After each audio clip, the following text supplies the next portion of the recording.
Hello hello.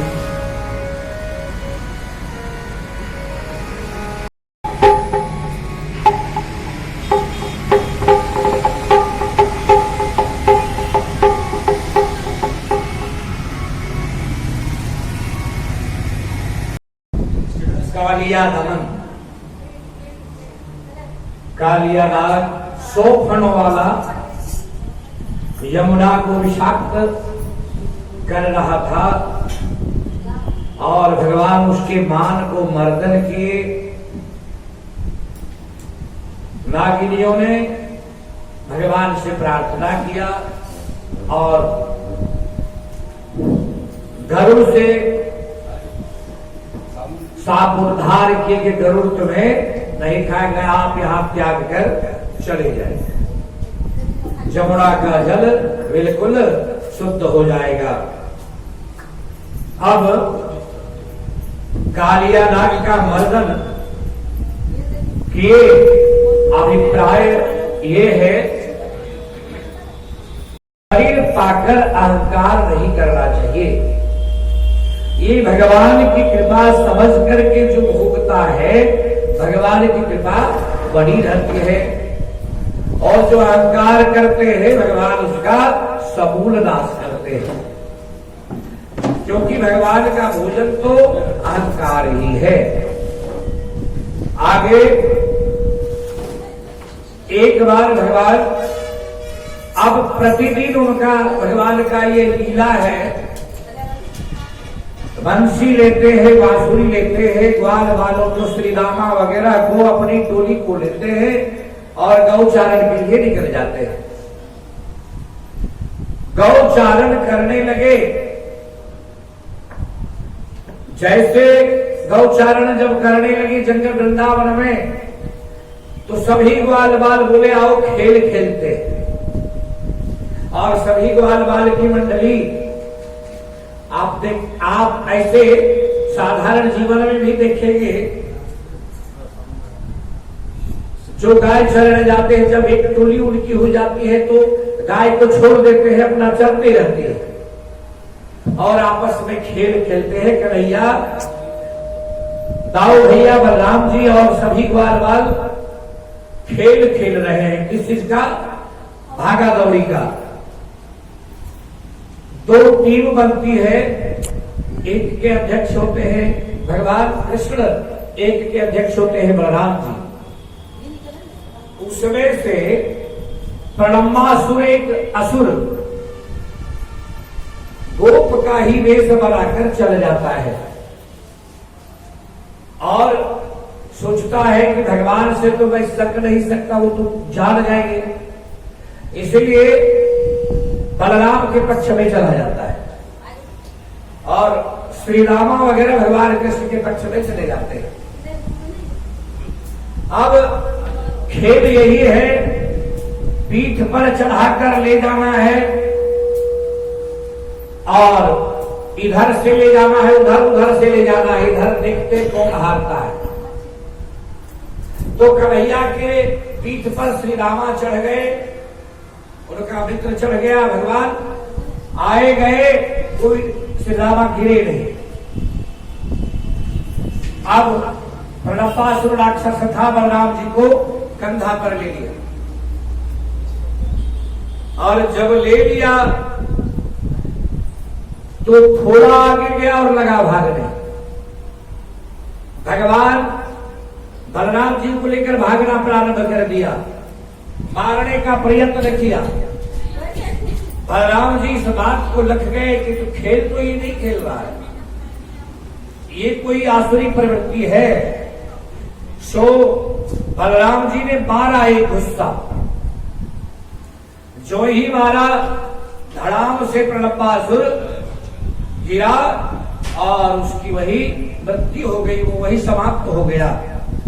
बोले गोविंद भगवान की जय। एक बार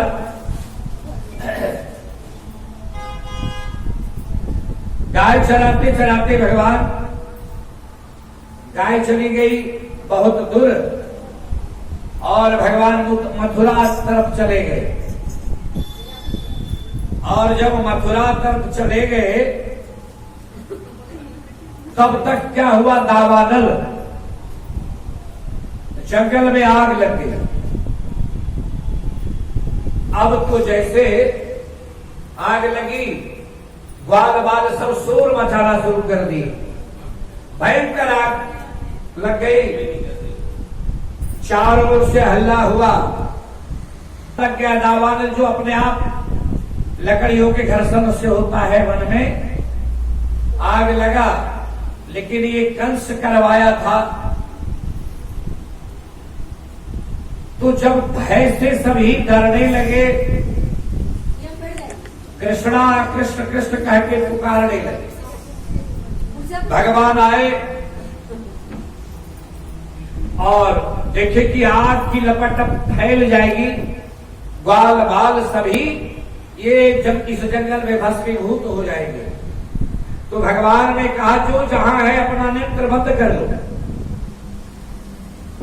सबने अपना नेत्र बंद किया और भगवान उस अग्नि को, दहकती हुई अग्नि को पी गए, किसी को पता भी नहीं चला। और दावानल से भगवान बचा लिए सबको। फिर शाम को वापस आ गए। अब इधर ब्रह्मा जी जो गाय बछड़ों को ले गए थे, 1 वर्ष के बाद सभी ग्वाल बालों ने घर में बोला। क्यों? क्योंकि भगवान ऐसी लीला कर दिए थे, 1 वर्ष तक गाय बछड़े वही थे। जब ब्रह्मा ने माफी मांगी, क्षमा मांगा, जब वास्तविक रूप से सब आ गए, तब जाकर के भगवान ने सबको संतावना दी। तब जाकर के बोले कि ब्रह्मा 1 वर्ष के बाद ये ऐसे ऐसे हो गया था। अब आगे कथा आती है। दावानल पीने के बाद भगवान कुछ बड़े हुए। अब जहीं जाते हैं जंगल में बांसुरी बजाते हैं, और जैसे ही बांसुरी बजाते हैं सभी गोपिकाएं बिल्कुल सिद्ध हो गई है, सबको सिद्धि प्राप्त है, सब भगवत प्रेमी हो गई है। और जैसे ही कान में गोपी के गीत जाता है, बांसुरी की आवाज बेसुध हो जाती है। परीक्षित ने पूछा महाराज सुखदेव जी से, भगवान कहाँ का उच्चारण करते हैं, वहां बंसी बजाते हैं, फिर ये गोपिकाएं कैसे सुन लेती है? आज उसका प्रत्यक्ष उदाहरण आप देखिए। कथा चल रही है, यहां लोग कलकत्ता में श्रवण कर रहे हैं और देख रहे हैं। उस समय साक्षात भगवान ही थे, गोपिकाएं बिल्कुल सिद्ध थी। तो जो बंसी बजाते थे भगवान सीधे, जैसे प्रसारण हम देखते हैं दूरदर्शन के माध्यम से, उसी तरह गोपिकाओं को ये श्रवण हो जाता था और गोपिकाएं विह्वल हो जाती थी, काम काज सब छोड़ देती थी। यहां तक कि घर से बाहर होकर देखने लगती थी कन्हैया कहीं आ तो नहीं गया। इतना प्रेम गोपिकाओं का, इतनी आसक्ति भगवान के प्रति हो गई, एक पल भी छोड़ना नहीं चाहती थी गोपिकाएं भगवान कृष्ण को। गौचारण जाते थे तब से इंतजार करती थी गोपिकाएं, कब कन्हैया आएंगे, माखन खिलाऊंगी, मिश्री खिलाऊंगी, इंतजार करते रहती थी। और भगवान बंसी वादन करते रहते थे, मधुर तान छेड़ते थे, गोपिकाएं गदगद हुआ करती थी। जब बहुत दिन बीता, एक दिन क्या हुआ, समय आया और भगवान को एक गोपी कहती है, री सखी ये बांसुरी कौन कमाई किया हुआ है, कैसा पुण्य किया कि हर समय ये भगवान के मुखमंडल पर ही रहती है और से चिपकी रहती है। क्या पुण्य किया था। दूसरी सखी कहती है यदि ये पता चल जाता तो हम पूछना चाहती है, पूछती है। कहता है भगवान जब हमको छेड़ते हैं, जब हमको ओठ पर लाते हैं तभी मैं बोलती हूँ, अन्यथा मैं नहीं बोलती। तो गोपिकाएं आपस में निर्णय करती है, लगता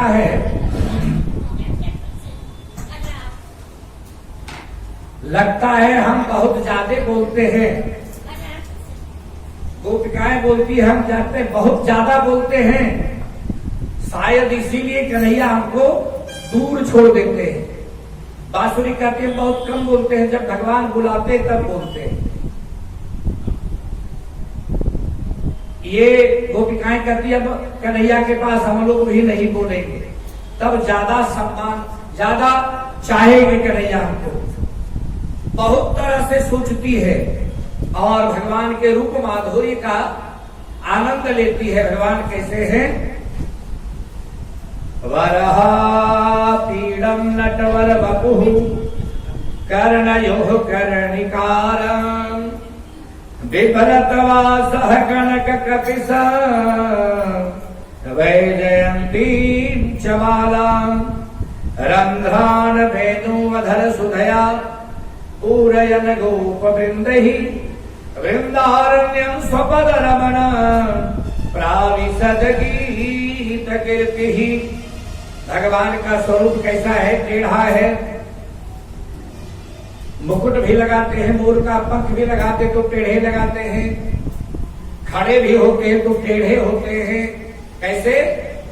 जैसे नाचने के समय आदमी टेढ़ा होता है, भगवान हर समय टेढ़े रहते हैं। इसलिए वरहा पीड़म नटवर वपुः, ऐसे भी भगवान को नटवर कहा गया। तो जैसे नर्तक है भगवान, नाच जैसे नाचने वाला रहता है, वैसे भगवान नट की तरह हैं और नट का वेश बनाते हैं। फूलों का श्रृंगार किए हुए हैं, फूल का कुंडल लगाए हैं। वन में तो और कुछ मिलना नहीं है, फूल की माला बनाए हैं, गले में फूल का श्रृंगार किए हुए हैं और मोर का पंख और ये फूल पीतांबर, जैसे पीतांबरी भगवान पहने वैसा सुशोभित हो रहे हैं, चमक रहे हैं और ये अपने नील वर्ण के हैं। तो पीले में नीला बहुत दिव्य चमकता है, भगवान का दिव्य आकर्षण है। जो भी एक बार देखता है मोहित हो जाता है। और कृष्ण का मतलब ही होता है कर्षयति इति कृष्ण, जो अपने ओर खींचे। गोविंद का स्वरूप जो एक बार देखता है सम्मोहित हो जाता है, भगवान उसे अपनी ओर खींच लेते हैं। तो इस रूप माधुर्य का वर्णन देख करके गोपियां पागल हो जाती, दीवानी हो जाती है और बांसुरी ओठ में ली हुए आधार में चिपकाए हुए हैं, तान छेड़ते हैं। इस स्वरूप का ध्यान जब गोपिकाएं करती है तो अपने आप को हो जाती है। देखिए, जब हम भक्ति करते हैं तो वास्तविक भक्ति में इस शरीर का भान नहीं रहता है,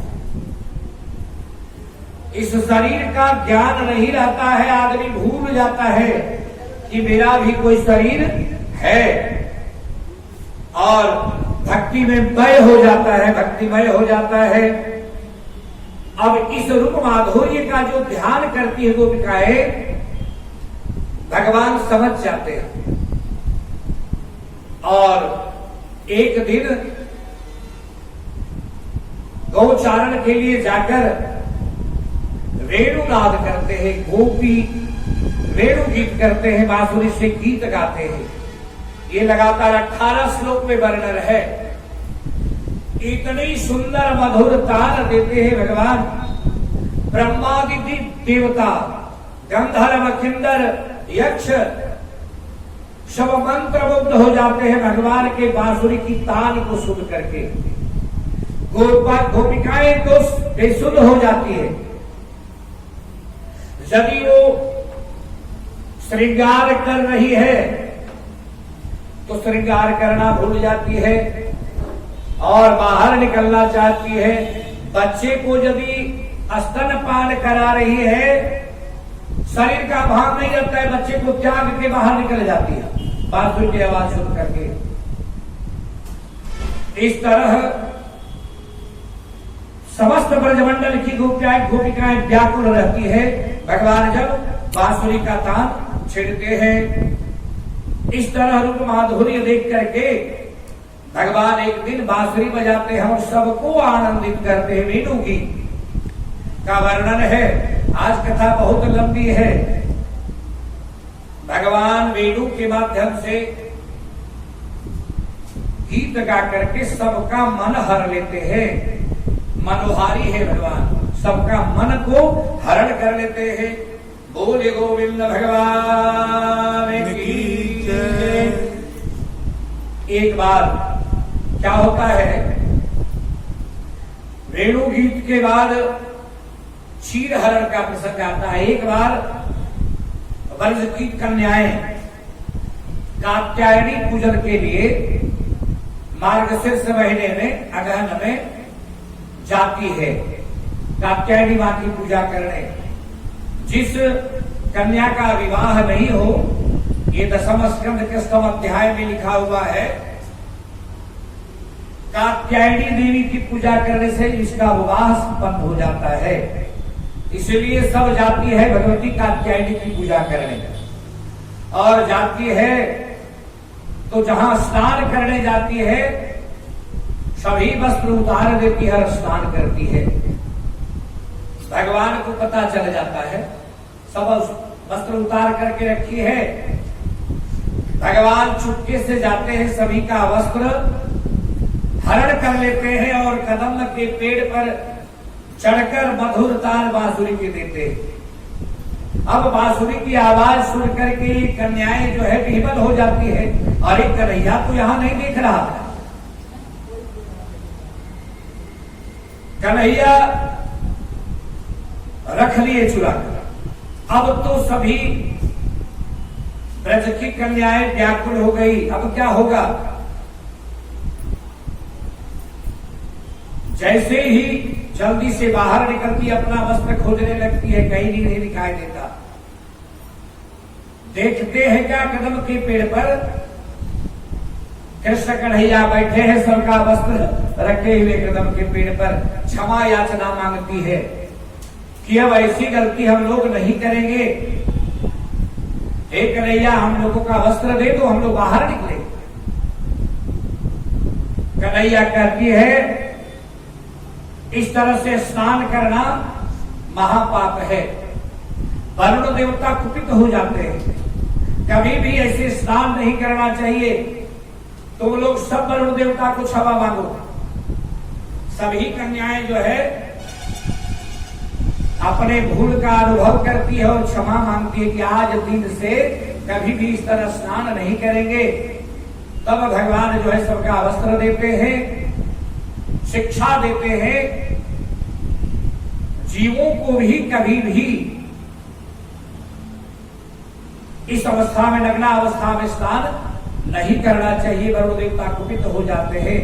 भगवान कहना चाहते हैं कभी भी इस तरह स्नान नहीं करना चाहिए। चीर हरण भी भगवान करते हैं, और जब चीर हरण करते हैं सभी प्रणाम कात्यायनी की पूजा करके वापस आती है। कुछ दिन के बाद भगवान अब 7 वर्ष के होने लगे। 7 वर्ष के होने लगे। पूरे ब्रज में कार्तिक महीने के दीपावली के ठीक दूसरे दिन हम सभी गोवर्धन पूजा करते हैं। तो वहां पर इंद्र की पूजा की जाती थी। सभी तैयारी करने लगे। सबके घर में मालपुआ, पुआ पकौड़ी जो भी है, इंद्र की पूजा की तैयारी होने लगी। भगवान देखे नंद बाबा के यहां भी बनने लगा पुआ पकवान वगैरह। तब बाबा से पूछते हैं कन्हैया, ये आज बड़ी पुआ पकवान बन रहा है, इसकी पूजा होगी।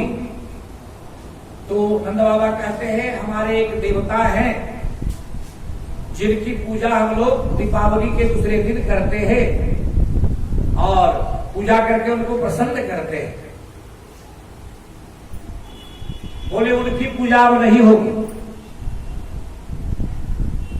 सबको बुलाकर बोले उनकी पूजा हम लोग नहीं करेंगे। बोले किसकी पूजा होगी? बोले ये गिरिराज जो है हमारे यहाँ, इन्हीं की पूजा करेंगे। यही हमको सब देते हैं।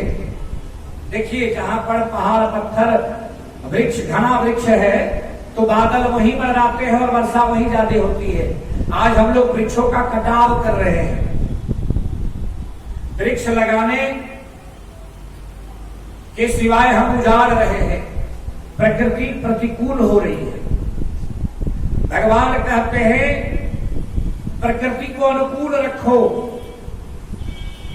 इसलिए कहते हैं इंद्र की पूजा नहीं होगी। अब इस गिरिराज गोवर्धन की पूजा हम लोग करेंगे। अब इतना यश कीर्ति गोविंद का फैल चुका है कन्हैया का ब्रज में, सबको लग गया है कि ये भगवान ही कर सकता है। इतना बड़ा बड़ा विपत्ति आया और सबको विपत्ति से उबार दी। एक से एक असुरों से बचाया।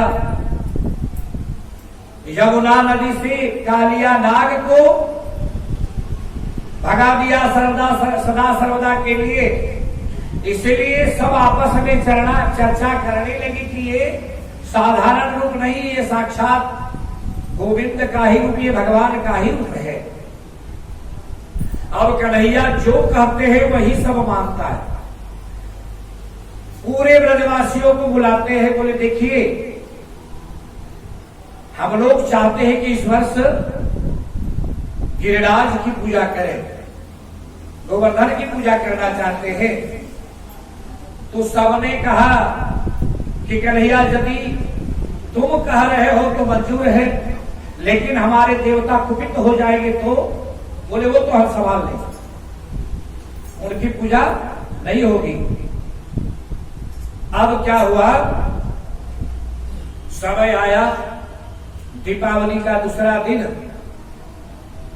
और तैयारी हुई। भगवान स्वयं एक रूप में गोवर्धन बन गए, एक रूप से गिरिराज में प्रवेश किए और एक रूप से बोले चलो सब, और जाकर के गिरिराज का पूजन करने लगे। सभी ब्रजवासी पुष्प फल फूल इत्यादि जितने भी सामग्री थी सब लेकर के चले गए गिरिराज पूजन हेतु। अब भगवान कहते हैं इनकी पूजा करो। सब पूजा करते हैं। भगवान कहे थे कि ये प्रत्यक्ष बोलता भी है, ये देवता, और ये फल भी देता है, आशीर्वाद भी देता है, ये ग्रहण भी करता है। सब कुछ कन्हैया ने बोला तो लोगों को विश्वास हुआ कि ठीक है गोवर्धन की ही पूजा हम लोग करेंगे। और गोवर्धन की पूजा करने सब जाते हैं, पूरी ब्रजमंडली। आइए हम भी जाकर के चले। कहा? गिरि गोवर्धन के यहाँ पूजन के लिए गए। पूजन किए तो बोले आपका तो ये प्रकट नहीं हुआ, ये तो प्रत्यक्ष दिखाई नहीं दिया। बोले कीर्तन करो। पूजन किया, कीर्तन करो। भगवान कीर्तन से रिझते, तो सबों ने कीर्तन प्रारंभ किया। गिरिराज धरन प्रभु तिहारो शरण, गिरिराज धरन प्रभु शरण, गिरिराज धरन प्रभु के शरण, गिरिराज धरन प्रभु के शरण, तेरी शरण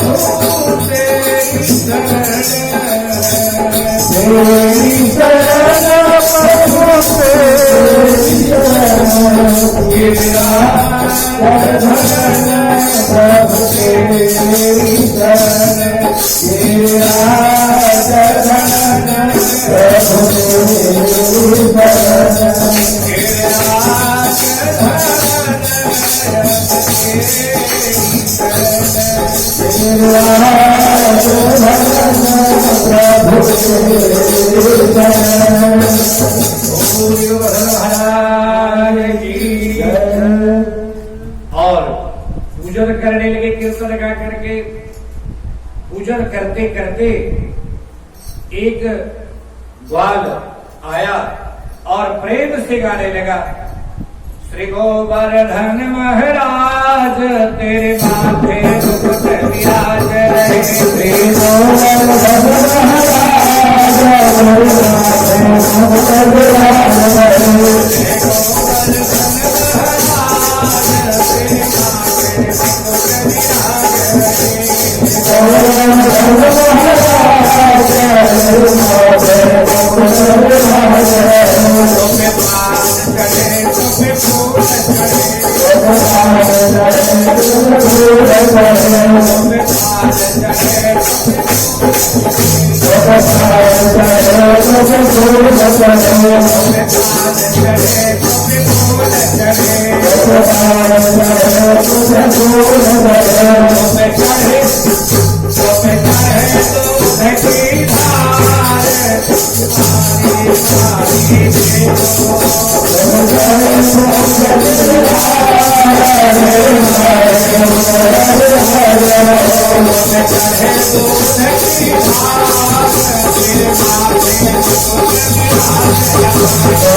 भक्ति से गिरिराज भगवान की पूजा भगवान करवाए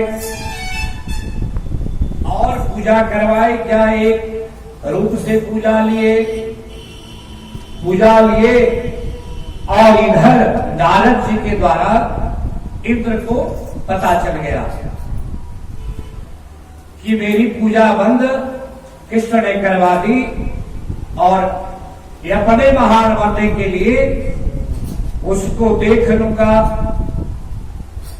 ये सभी को ब्रजमंडली को अपनी बात मनवाकर गिरिराज की पूजा करवाया है। ब्रज को बर्बाद कर देंगे, बहा देंगे और तुरंत जो है क्या हुआ, पूछ करके आए लोग। जैसे ही पता चला नारद जी को, ये नारद जी ने इंद्र को कहा, इंद्र मेघ को आदेश दिया, जाओ ब्रज को बहा दो, ब्रज को उजाड़ दो। ऐसा मेघ को आदेश दिया। सभी मेघ आदेश पाकर चले गए ब्रजमंडल ब्रज में और मूसलाधार वृष्टि हुई। इतनी वृष्टि हुई जैसे भागवत में वर्णन है, जैसे हाथी का सूंड हो, उतनी मोटी मोटी वर्षा जब होने लगी तो सभी ब्रज के ग्वाल बाल व्याकुल हो गए। अब क्या होगा, लगता है हमारे देवता कुपित हो गए, अब कोई उपाय नहीं है, चलो जिसने उपाय बताया उसी के पास जाते हैं। सभी ब्रज के ग्वाल बाल सभी एकत्र होकर भगवान कृष्ण के पास चले गए। बचाओ कृष्ण, अब क्या होगा, देवता रुष्ट हो गए, अब तो लगता है ब्रज बह जाएगा। इतनी मूसलाधार वृष्टि शुरू हो गई। कन्हैया ने कहा चिंता की बात नहीं है, जिनकी हम पूजा करेंगे वही हमारे रक्षक हैं, चलिए हम लोग उन्हीं के शरण में।